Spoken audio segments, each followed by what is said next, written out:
네, 이번에는 두 번째 섹션입니다. 이 사람의 세상 카운트 펀치라는 코너인데요. 이 코너에서 제가 김진문 사무처장님의 인생 철학 그리고 비전과 인간적인 면모를 또 질문을 드려보려고 합니다.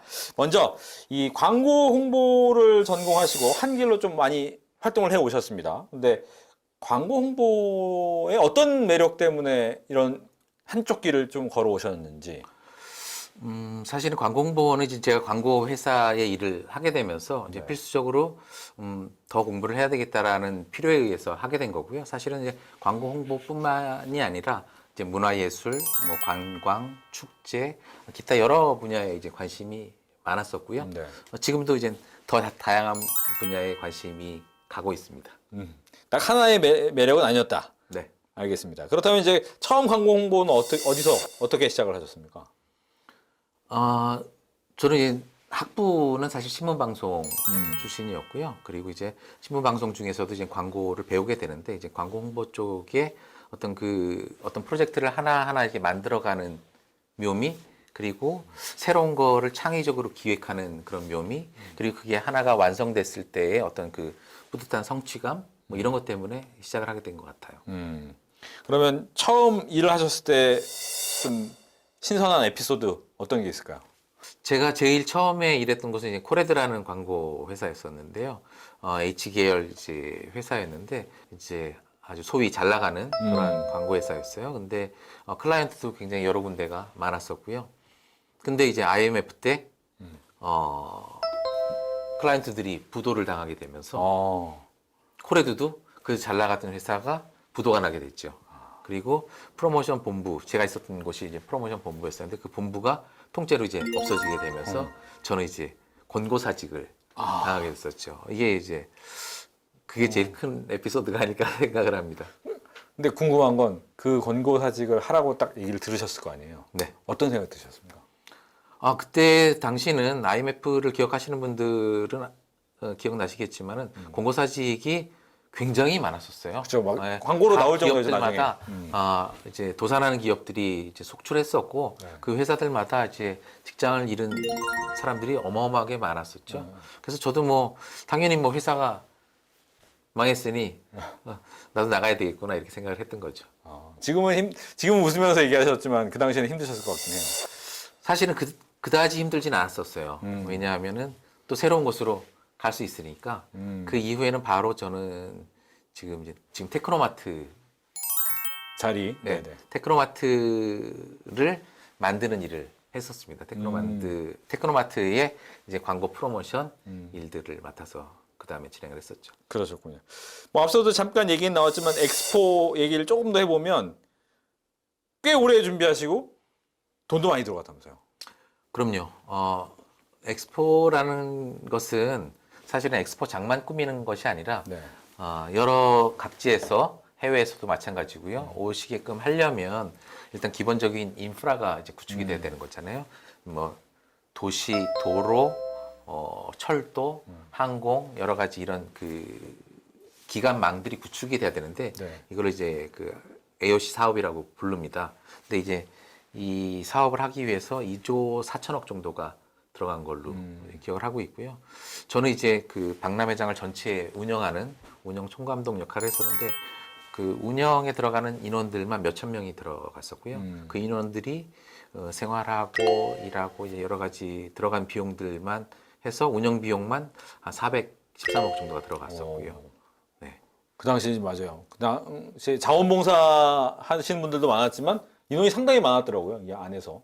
그럼요. 그 안에는 이제 그 안내를 하는 여러 요원들도 있었고요. 뭐 청소하는 인원들, 경비하는 인원들, 여러 가지 그 주변을 도와주시는 인원들이 많았었죠. 그거 하나하나 하는 건도 굉장히 많이 힘드셨는데 어렸을 때부터 이렇게 뭔가를 조직하고 만드는데 꿈이 있으셨습니까? 아니면 잘하셨습니까?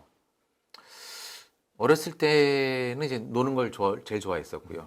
그리고 이제 항상 예체능 쪽에 관심이 많았었어요. 제일 잘하는 것들이 예체능이었었고 그러다 보니까 다방면에 이제 관심들은 있었고요. 꼭 뭔가를 조직하고 만드는 것에 뭐 강점이 있진 그건 아닌 것 같은 생각이 좀 듭니다. 네. 그렇다면 그래서 제일 좋아하고 즐겨했던 건 어떤 겁니까?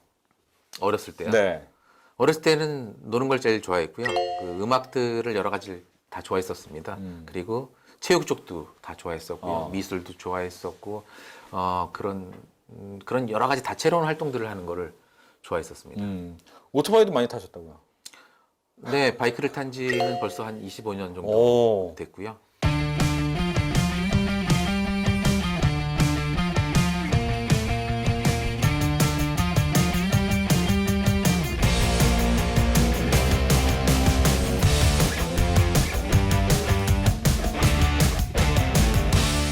그다음에 이제 운동도 테니스도 한 30년 정도 운동을 해서 이제 동호인 테니스는 굉장히 오래됐죠. 그래서 예전에 이제 전국 대회도 많이 돌아다니고 하는 그런 경험들이 있고요. 지금도 테니스 라켓은 계속 놓고 있지 않습니다. 오. 네. 근데 오토바이는 위험한 거 아닙니까? 사람들이 그렇게 질문이 많이 할 것 같아요. 많이 타셨다고 하니까. 물론 이제 그 위험할 수는 있겠죠. 왜냐하면 외부로 노출이 되어 있으니까 신체 자체가 자동차처럼 이제 프레임이 이제 보호해주고 있는 것이 아니기 때문에 아무래도 이제 충돌이나 추돌이 일어났을 때 이제 몸이 날아가게 되니까 아무래도 이제 사고가 났을 경우에는 더 위험할 수가 있겠죠. 그렇지만 오히려 또 강점도 있는 것 같아요. 왜냐하면 포지션 자체가 바이크는 좀 높고 운전대보다 그리고 사방이 트여 있기 때문에 네. 시야 확보가 굉장히 또 용이하죠. 그래서 위험이 생길 소지를 미연에 방지할 수 있는 뭐 이러한 강점은 있다라고 생각을 합니다. 네. 꽤 오랫동안 타시면 재밌어서 타실 거 아니에요? 네. 오토바이의 재미는 뭡니까? 바이크는 일단 자유로움을 주죠. 그래서 바이크를 타보지 않은 사람에게는 아무리 말로 설명해도 이해를 못한다고 합니다. 그래서 바람을 맞고 달리는 그 맛은 타본 사람만 느낄 수가 있습니다. 바람을 맞는 재미군요. 그렇죠. 바람을 맞으면서 이제 풍경을 보는 재미죠. 주로 어디로 가십니까? 뭐 전국 각지를 다 돌아다니고요. 네. 좀 인적이 드문 그러한 한적한 국도를 달릴 때가 가장 기분이 좋고요. 해외에 가도 해외에서 항상 바이크를 렌트해서 이제 돌아다니곤 하죠. 예. 국내에서 가셨던 것 중에서 제일 기억에 남는 곳이 있다면? 강원도에 가시면 바이크는 자동차와는 조금 다르게 와인딩이라고 하는데 이렇게 구불구불한 길들을 이제 이렇게 바이크를 이렇게 눕혀가면서 가는 것을 이제 와인딩이라고 하는데 그런 도로는 주로 이제 강원도 쪽에 많죠. 강원도에 여러 이제 그런 길들이 많은데 그런 것들은 다 멋집니다. 다 재밌고요. 알겠습니다. 인생 행로가 거침없다라고 보실 수가 있을 것 같아요. 뭐 광고 홍보, 또 굵직한 축제, 또 교수로까지 하셨는데 지금은 지자체 행정도 하시고요. 그간의 경력 중에서 가장 재미있었다. 저는 10년 동안 이제 프로모션 일을 하면서 여러 가지 새로운 프로젝트들을 했던 것이 좋았어요. 뭐 전시도 그랬고 새로운 축제도 만들어내고 새로운 전시관도 또 만들어내고 이제 이러한 이제 그 없던 것을 새로 만들어내는 이러한 작업들이 가장 재밌었고 기억에 납니다. 그러면 지금의 나를 만든 건 무엇이라고 생각하십니까? 지금의 나를 만든 건 저 자신과 제 주변 환경이겠죠.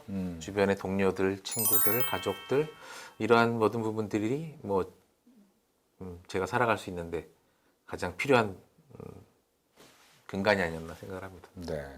그렇다면 이제 인생의 가치관도 있으실 것 같은데 어떤 것을 인생의 가치관으로 삼고 계신지요? 인생은 평생 하고 싶은 거 지르기에도 짧다. 그렇기 때문에 마음 먹었을 때는 바로 실행에 옮겨야 된다는 게 제 지론입니다. 네. 언제부터 그렇습니까? 어렸을 때부터 그랬었던 것 같아요. 그래서 마음을 먹으면 무조건 실행을 해야 됐었고요. 그래서 하다가 아니다 싶으면 그만두면 되니까요. 네, 그래서 마음을 먹었으면 무조건 지르면서 뭐든지 해왔던 것 같습니다. 근데 문제는 마음 먹은 걸 지르고 싶지만 보통 이제 부모님이 못 지르게 하는 경우가 많잖아요. 그렇죠. 그때는 어떻게 하셨어요? 제가 어렸을 때 저는 음악대학에 가고 싶었어요. 음악을 전공하고 싶었는데 부모님이 다른 것들은 반대를 하신 적이 없었는데 그 부분은 반대를 하시더라고요. 그래서 음악에 대한 꿈을 계속 갖고 있다가 얼마 전에 이제 17년도에 음악대학원에 입학을 해가지고 19년도에 이제 얼마 전이죠. 네. 졸업을 한 그런 기억이 있는데 그래서 저는 지르고 싶은 건 항상 지르고 살았는데 어쩔 수 없이 못하게 된 경우는 나중에라도 하게 된 것 같아요. 혹시 그러면 자녀분은 계시는지? 네, 아들 하나 있습니다. 네, 혹시 자녀분은 어떻습니까? 아빠의 성향을 내가 지르고 싶은 대로 하겠습니다라고 하는지. 본인 하고 싶은 대로 하라고 어렸을 때부터 얘기를 했었고요. 어. 그리고 어렸을 때부터 제 바이크 뒤에 태우고 다니면서 이제 여러 가지 이미 바람을 맞아봤군요. 그럼요. 많이 맞았습니다. 네. 그래서 어렸을 때부터 많이 자유롭게 키우려고 노력을 했었고요. 본인이 하고 싶은 거는 얼마든지 할 수 있게끔 여건을 주려고 노력을 했고요. 그러다 보니까 지금도 자기가 하고 싶은 거를 하고 있습니다. 그렇군요. 일단 이제 뭐 다시 얘기로 좀 돌아와 보면 고향 문화재단을 총 책임지고 계시는데 보니까 문화예술이 많은 지자체마다 하잖아요. 또 현대인한테 문화예술이 필요한 이유는 어디 있습니까? 문화예술은 지금 이제 전쟁이 많은 그러한 시대에는 아니지 않습니까? 물론 이제 우크라이나랑 러시아랑 전쟁을 하고 있는 이런 상황도 있긴 하지만 지금 시대에는 굉장히 평화로운 인류가 평화로운 어떤 그러한 시기를 지금 맞고 있다라고 생각이 드는데요. 이러한 시기에는 문화예술이 융성한 그런 나라가 가장 그 힘 있는 나라가 될 거라고 생각을 하고 있고요. 과거에 이제 김구 선생님도 문화의 힘이 강한 그런 나라가 되었으면 좋겠다라는 것을 피력하셨잖아요.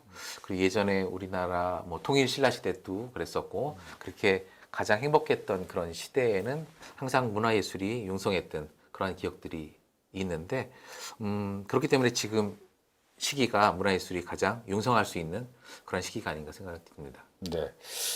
앞서서 이제 난 자유롭게 하고 싶은 대로 하는 가치관을 갖고 계신다라고 했는데 문화예술은 어떻게 즐기십니까? 문화예술은 이제 본인이 직접 그 참가자로 참여를 하고 또는 주최자로 참여를 하고 본인이 직접 체험을 하고 해야지만 이제 문화예술을 즐길 수 있다고 저는 생각이 듭니다. 단순히 우리나라 같은 경우는 이제 약간 보고 듣는 측면만 좀 강한 면이 있는데요. 문화예술을 정말 즐기려면 직접 해봐야죠. 직접 해보고 그 안으로 깊이 들어가 봐야지 그 의미를 느낄 수가 있고 그러면서 스스로 깨우칠 수 있는 여러 가지 부분들도 늘어날 수 있다고 생각을 합니다. 직접 즐기면서 해봐라. 알겠습니다.